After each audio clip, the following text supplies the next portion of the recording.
Hi everybody, Jack O'Malley for the Monday update. I am on the road. You can see I got the laundry in the back, headed back to Lansing for a week of legislative fun. Just an update on a couple of things that I think are important. And as I said to this many times, I want to talk to you about things that are going on in the world, primarily Lansing, because that's what I do and where I represent. But there are other things I want to toss out there, give you my thoughts on. So I'm going to do that. I mentioned term limits and that I think Michigan needs to extend the term limits. I don't think we'll ever get rid of term limits. And I see a place for term limits, just to be honest. But last Friday I mentioned it, and I'm going to talk about that more because I think it's going to be in the headlines here, and for years to come. But I want to talk more about that because I believe strongly that term limits need to be extended. But with that, I want to touch base on a couple of things from this weekend. One of the questions I got a lot of thoughts on, people were sending me, I don't know how many videos I got and stories I got, that there's stories out that MIOSHA is going to make the workplace, the COVID workplace things permanent moving forward. I just want you to know I have not heard of anything like that. I am not saying it isn't going to happen. But what I want you to know is that I've reached out to some people and we're checking on it.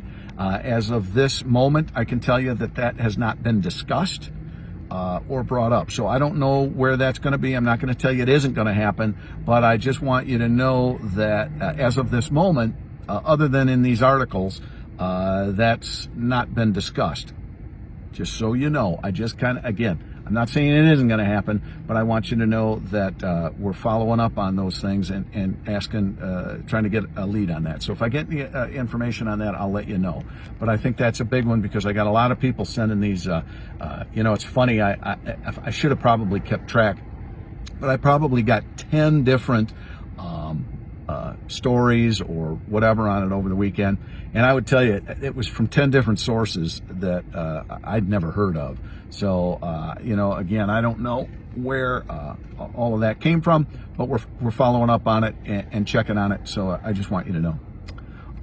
The other thing that I thought was funny yesterday, and not funny, haha, maybe a little funny, haha, was our governor was on, I believe it was Meet the Press. And she said that, because they're saying, wait a minute, Governor, your numbers are spiking and so on and so forth. What's going on in Michigan? And the governor said that she was working with a smaller set of tools.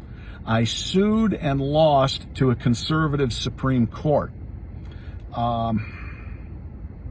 Let me just remind people that actually there were two things that were brought up there, and the governor lost on both of those by a total of 11 to 3. Pardon me, 11 to 3. The court was unanimous in its ruling that the 76 emergency law did, and we had every authority to cut her powers at 28 days. Unanimous. The other was a 4-3 split that said her interpretation of the 1945 law was unconstitutional. And a federal judge had also asked our Supreme Court to weigh in on those. All right? So the governor's a little disingenuous there when she says, well, she had these powers stripped from her. No, the Supreme Court did say that she was using them unconstitutional. So here's the interesting thing. I was reading today where our numbers are coming down. Right? Not saying we're out of the woods yet with this latest surge, but they're coming down. And what's happened? Because of pressure and her poll numbers coming down, she hasn't initiated more lockdowns. Now, she did say 2 and 3-year-olds and 4-year-olds have to wear masks, which is I don't know. I'd like to see the science and data that says that. And when I get back in the office tomorrow, I'm going to reach out to DHHS and ask for that science and data on why 2, 3, and 4-year-olds need to wear masks. But we'll see what they say. I'm not holding my breath to get a solid answer because I haven't really answered any questions in the past. But to say she had a smaller set of tools, no, actually, I would go back to my original discussion of months ago that the governor has been out of balance in her reaction. When you just put the hammer down on people, they get tired of it. And so, again, I go back to the governor loves to use sports analogies. We're on it's the 2-yard line in the fourth quarter, and we've got to keep it. No, we're running a race. And any track coach will tell you, you've got to pace yourself. And when she had the gas pedal to the floor a year ago, and 8 months ago, and 6 months ago, you run out of gas by the time you get to the finish line. And that's where people are in the state of Michigan. They can't take it anymore. So the governor is CYAing when she says smaller set of tools. So I know a lot of people say, well, Jack, we know that. I know. I get that. But there are a lot of people out there who, thank you, Governor, for keeping us safe. There could be a strong argument, and I think the polls are showing that people are realizing, wait a minute here. We went through all of that. We shut down businesses. 3,000 restaurants will never see the light of day again, and we still have the worst numbers in the country. People are starting to see that our governor handled this incorrectly. Not saying everything she did was wrong, because it is a pandemic, but her implementation and her approach has been too heavy-handed. So I've said it before, and I just said it again. All right, something else I want to throw at you here that I thought is interesting. It's coming up in Washington. I don't talk about Washington too much because, again, I'm a state legislator. But one of the things that I think is real interesting is there are many on Capitol Hill from the Democratic side that want to pack the Supreme Court. Right now it's 9 justices.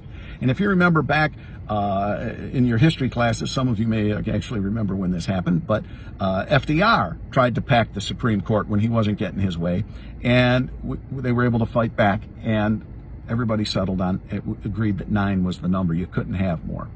So here we are again, people, some not happy that the Supreme Court, we want to pack it so we can get things through, because remember, any court is our referee against the legislative and the administrative branches of government. You have the judicial, and their job is to be the referee, right? So I just find this interesting when some people say we need to have a zillion justices on the Supreme Court. I saw a very interesting article, and it was quoting liberal law professor Jonathan Turley. Now, as I understand it, Professor Turley at one point did suggest that we get the Supreme Court up over time to, I think it was 17 justices. And he has a theory for that. But even he says it is dangerous to do this in the age of rage. So a liberal law professor, Jonathan Turley, has said, don't pack the court, not in this age of rage. And polls show that most Americans don't want to see the Supreme Court packed. And then I thought this was interesting. As you hear and see more about the want to pack the Supreme Court, current Supreme Court Justice Stephen Breyer has constantly considered the most liberal member of our current Supreme Court. He even said, think long and hard before making such a drastic move. This is the most liberal Supreme Court justice we have now. Says, don't be packing the court. He has been shunned, and many have asked him to step down because he is against packing the court. And this is a thing that I thought was very interesting. He said the court, the Supreme Court, a liberal justice of our Supreme Court said, the court is the last institution immune from impulse politics. Think about that.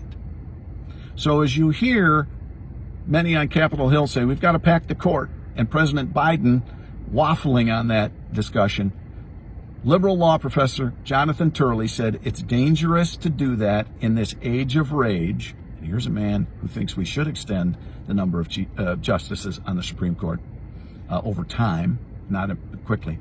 And Justice Stephen Breyer saying the court is the last institution immune from impulse politics. And unfortunately, there are a lot of impulse politics. So I just find that interesting, something to think about as we move forward and you hear about this Supreme Court idea of packing. Not a good idea. Not a good idea. So we'll see what happens. Just wanted to throw that out there for you. There's something to think about. I'm at a truck stop here. I don't know if you just heard the big rig pull in. He's looking to fill up. I hope he can get by me here. Anyway, that's all I got for you tonight. I will talk to you again on Wednesday. A lot going on, a lot happening, and we'll move forward. The numbers do seem to be coming down. Overall, our governor, who still doesn't quite understand how she should have done things a year ago, is now scratching her head. But she is noticing those poll numbers coming down. Actually, they're already down. So with that, I will get out of this trucker's way because he's bigger than I am. Have a good night. I'll talk to you again on Wednesday. Oops, I got to push this button. Sorry.